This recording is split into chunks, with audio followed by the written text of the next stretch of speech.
Dua.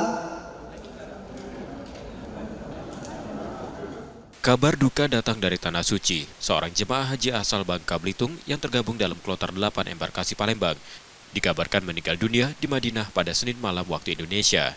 Informasi tersebut didapat dari Panitia Penyelenggara Ibadah Haji Sumsel di Asrama Haji Sumsel Selasa 13 Mei 2025 saat penerimaan jemaah kloter 10.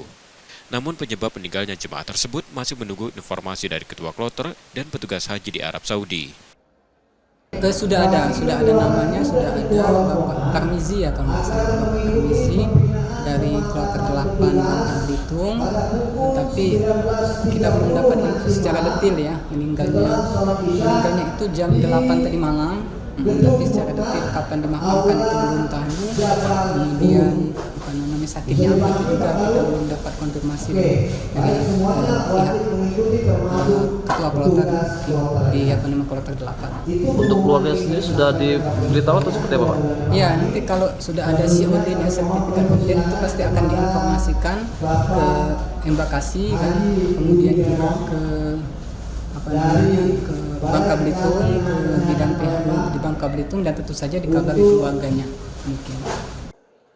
Kloter 8 embarkasi Palembang yang terdiri dari jemaah asal Bangka Belitung dan Sumatera Selatan sebelumnya diberangkatkan ke Tanah Suci pada 12 Mei 2025 dini hari. Muhammad Reza Pahlevi, Kompas TV, Palembang, Sumatera Selatan.